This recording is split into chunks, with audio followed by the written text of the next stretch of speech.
Welcome to the IME Community Podcast, where self-love is your superpower to achieve your weight and life goals and make your mark in the world. Your host is Dr. Carla, activist, MD. If you're a teen who's looking to revolutionize your health and can't wait to follow your dreams, welcome to the IME Community.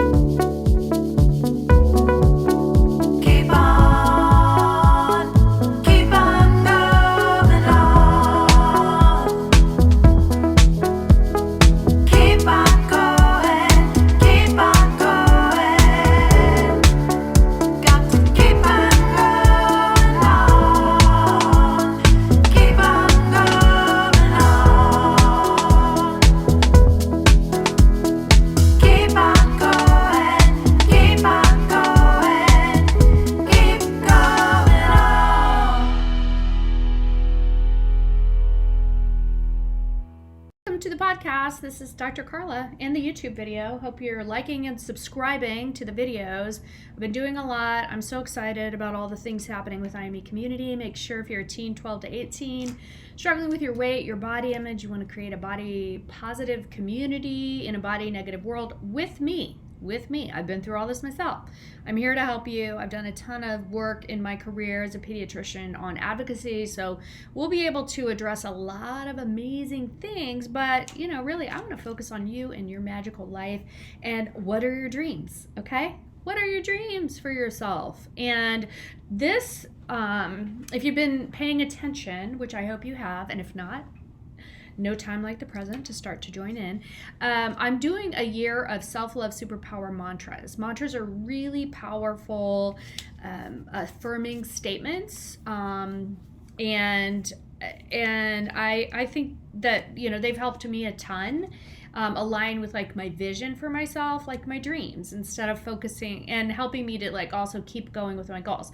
So I thought this year we'll create a daily like flip calendar. So I'm writing depending on how I want to show up or what I see on TikTok, which I'm on a lot. I'm also, that's another thing with, I'm reading this book, Atomic Habits, or I just finished listening to it on Audible actually. So I'm having just a lot going through my mind as usual about how I can get all this amazingness to you all and focus on habits instead of just like goals. And I think this is just going to be super powerful. I know it will be super powerful work.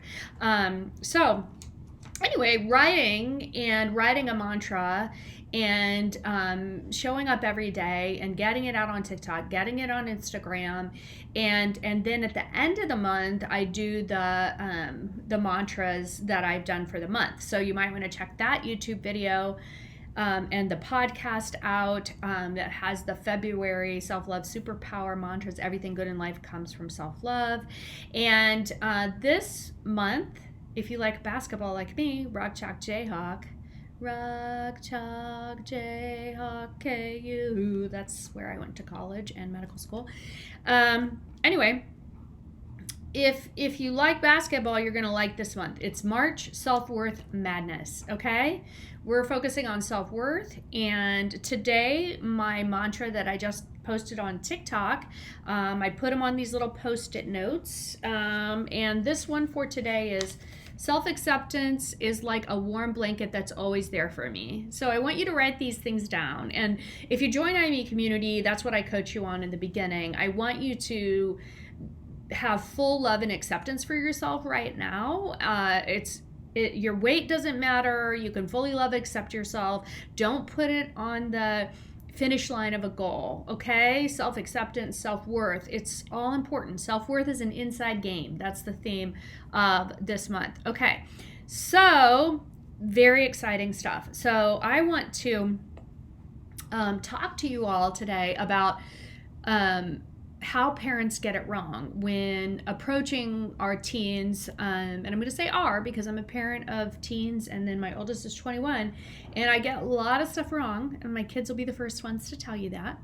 But we get it wrong even if we show up with good intentions, and there are some parents out there, unfortunately, who do bully their kids in their home. They're really stuck in diet culture and thinking, and they believe the big diet culture lie that if you don't reach some certain weight, or you're not going to be as successful or as happy. It's all a complete, utter lie that just ruins our lives. I mean, it's a waste of our time, and we're here to live our big, magical, amazing, fun life.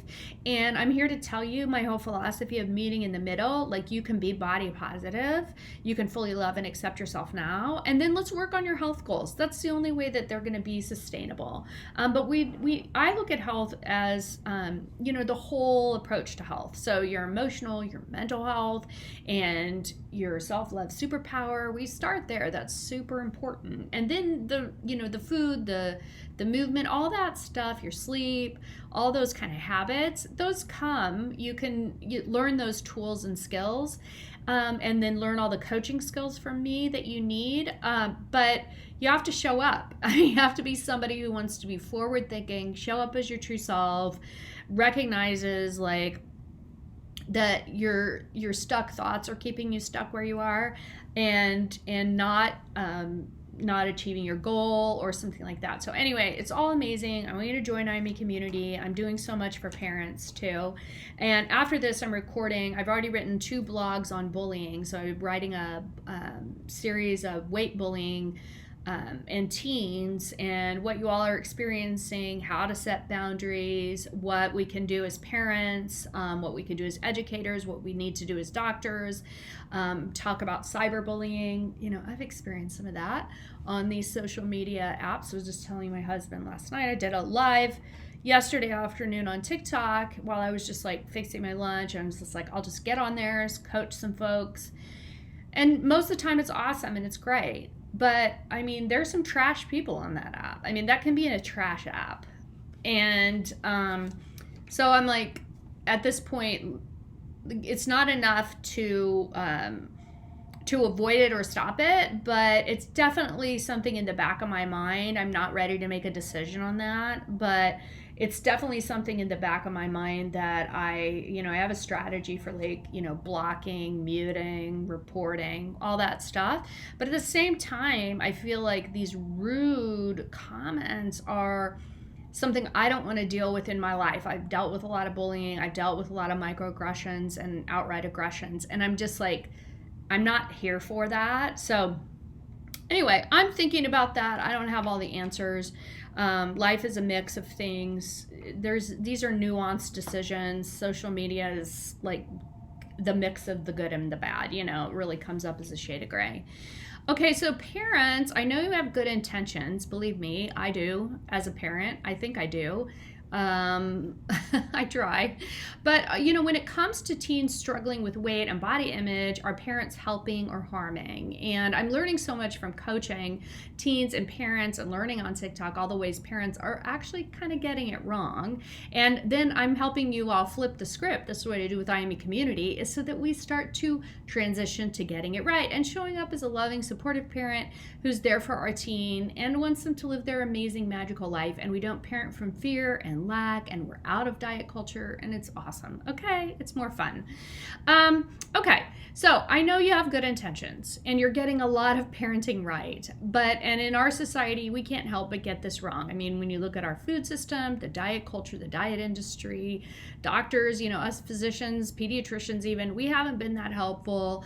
You see us rarely, but we're also not, offering that much. Measuring BMI isn't always helpful. Sometimes those conversations with the doctor can even be triggering. And then, they get a lot of, blame and shame and guilt going for the parents, which isn't helpful, because what do you do when you're a parent? You think you need to fix and solve.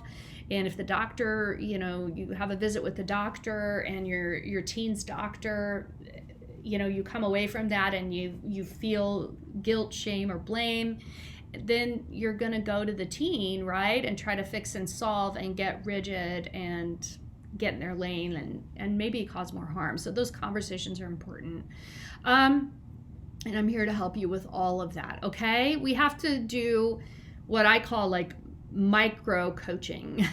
We need that. Like, I had that with my amazing coach, and you need to like baby step, like in the moments. We don't need these bullet point talking points and recommendations or people telling us what to do. You know your teen, you know yourself, you know your family, okay? We're not going to have a one and done conversation, but you're just going to have a more like compassionate approach that's more helpful, that lightens up on things. Because parents, we have created a lot of perfectionism in our teens. We've created a lot of high stakes around things that don't even frickin' matter. And our teens are feeling it. They're not showing up. They don't have the self-confidence to show up. They're so worried about failing. I see this in the teens I'm coaching. And there's nothing wrong with them. There's nothing wrong with them. It's just a manifestation of how we have parented and that we've gotten suckered in to being attached to thoughts and beliefs that don't serve us, okay? And believe me, again, I am the poster child parent for all that crap. Okay. And I did a podcast and YouTube video on life coaching Gen X parents on like global tragedies, like how to have conversations around like Russia invading Ukraine. And it's like, and I had 10 like different key points that I want you to take into consideration when you're talking to teens about heavy stuff going on in the world. Okay. All right. It's okay. We don't have to sit and focus on all the things we're getting wrong, but these are just awareness points, okay? This is not shaming or blaming, okay? All right. And you're here. If you're listening, you're an awesome parent, okay? So, anyway, so let's get the Band-Aid ripped off and learn maybe some of the ways that we're showing up that might not be helpful for our teens who are struggling with weight and body image, okay? So, number 1, stay stuck in believing the diet culture lie we grew up with. Reality check, thin does not mean happy. Number 2, give up on your teen and yourself as a parent. It's like, they're not motivated. I hear this all the time. They're not motivated. You don't understand. My teen's lazy. You get all these beliefs, all that crap. Not helpful. So if you're giving up on yourself, or as a parent, giving up on your teen, stop that. Number 3, perpetuating weight stigma and bias in your home. Check up on some of those beliefs that you have going around in your head. Number 4, make your teen's weight mean anything about you as a parent. Nothing. Number 5, focusing on your teen's weight and not focusing on your teen's strengths, which is so important to do. And we need to do that. Do a U-turn on all this stuff for yourself too, okay? Number 6, teach your teens to be self-critical and to not process or allow all human emotions. Okay? Role modeling self-compassion, that's what I coach on every minute of every day. That's all. You don't have to be a perfect eater. You don't have to run a freaking marathon every day. Okay? Nobody's looking at you, as my mom used to say. So stop being self-critical in front of your teens, picking yourself apart. Just create a pause, recognize when you're doing it, and stop it. Number 7, think there's something going wrong when your teen is at a different stage of change than you are. Again, when you're like, they're unmotivated, they're lazy, they just may not have all the information. It may not be a goal that's commanding their attention right now. There's nothing going wrong. You're different people. It doesn't mean that they're going to stay there forever, but shaming them and blaming them, that ain't gonna work. That's not gonna motivate them for change. I talk about this all the time, coaching with compassion versus coaching with compliance. And as a parent, you can coach with compassion and you show up as compassionate rather than just telling them what to do, which is what I tend to do, because I'm like, let's wrap this up, Okay. Number 8, make it mean that your teen is unmotivated. Number 9, don't focus on your teen's strengths or nurture their gifts. So if you're not focusing on their strengths or recognizing your teen's gifts, then they're not going to be nurtured. As parents, we need to nurture our teen's gifts. Number 10, fixate on fixing and solving your teen or believe there's something broken when your teen is unbroken. Number 11, create shame triggers by getting in your teen's business. Parents do this all the time, and judging the amount of food your teen's eating. This doesn't allow your teen to create self-trust or intuitive eating. Why are you eating that? Aren't you done? Or you're having seconds? Why are you going to the cabinet? You just ate, blah, blah, blah, blah, blah, blah, blah.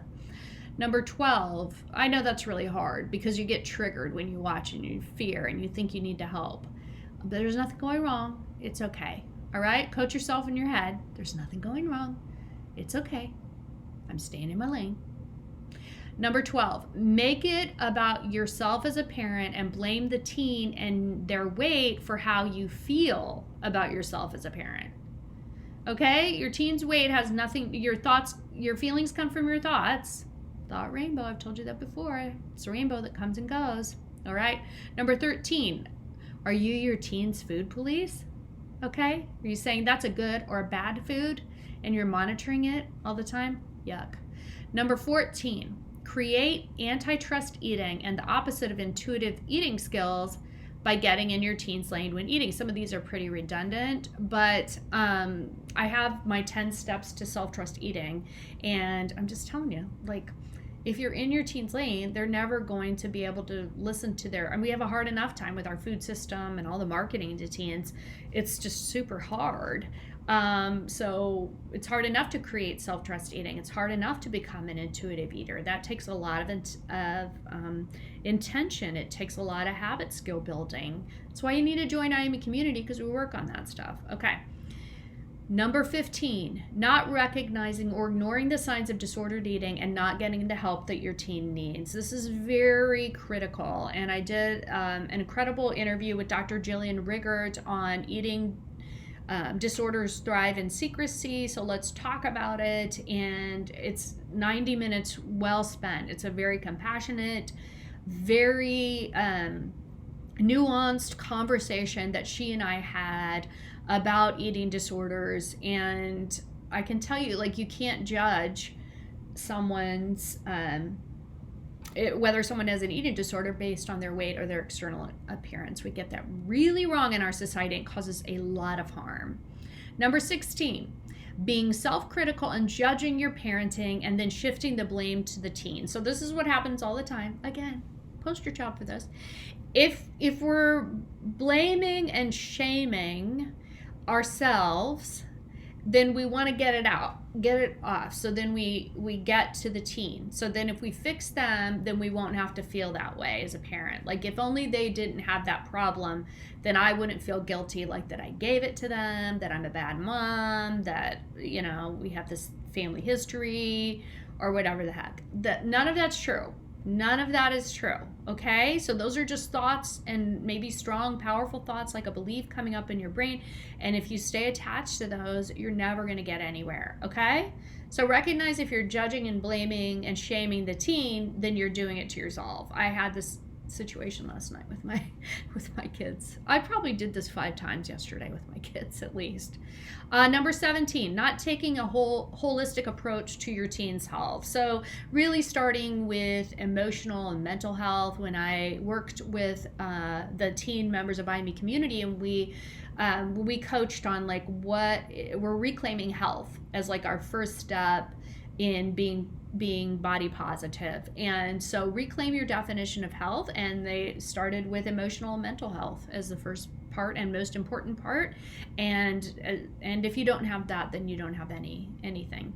Number 18, not listening or having fun with your teen. It's okay to have fun, joke around, spend some time with them.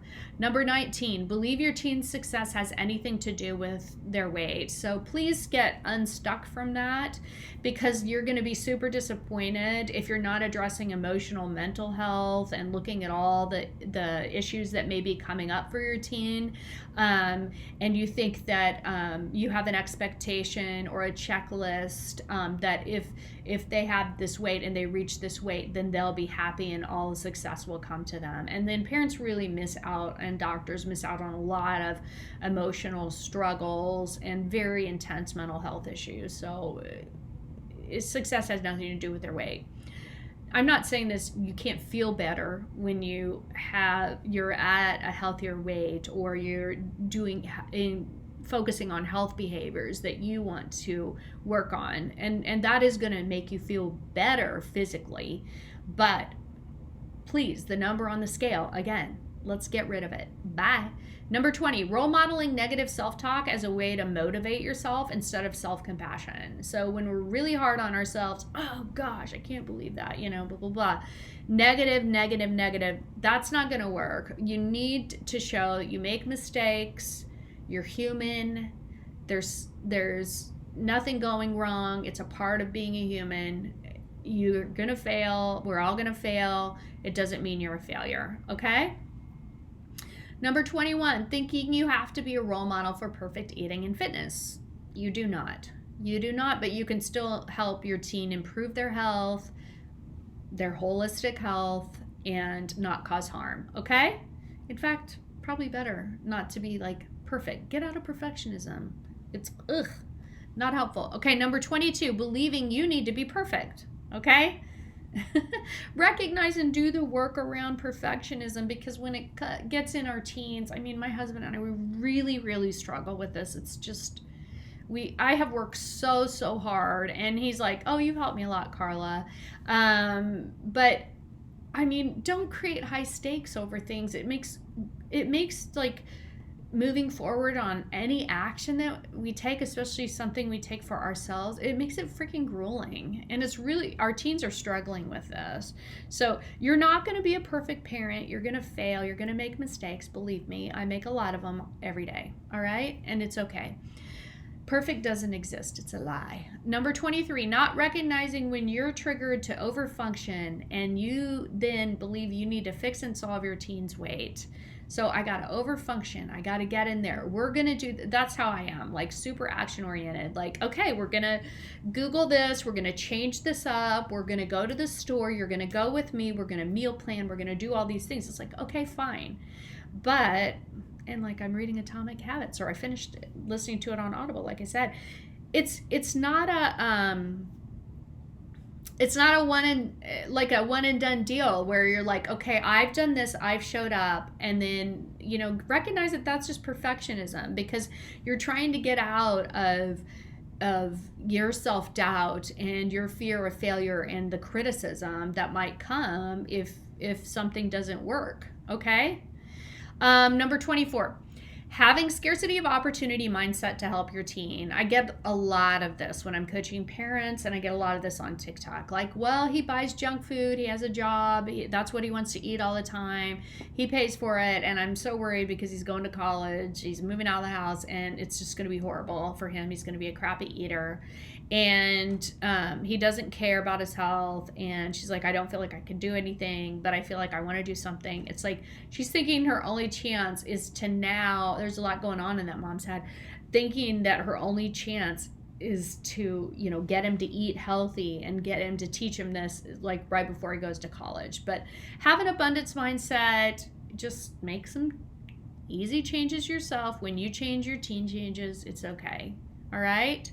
Number 25, making your teen's health all about you. I get this so much, and I get this because we don't want our teens, like if we've had a struggle with disordered eating or a journey with health that's like included becoming overweight, emotional eating, trauma, diabetes or fatty liver disease or PCOS or any of these things that maybe we've been diagnosed with.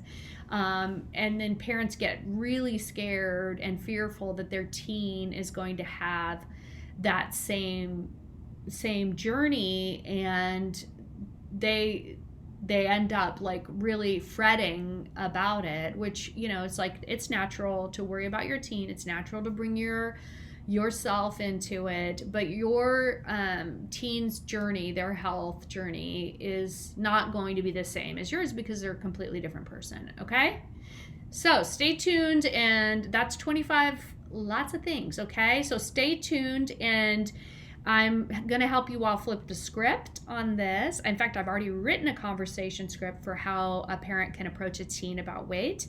And I'm excited to coach you all. So make sure you join IME Community, like and subscribe to this channel, listen on the IME Community podcast on Apple and Spotify, and stay tuned for the bullying series, and check out all the blogs because they're awesome.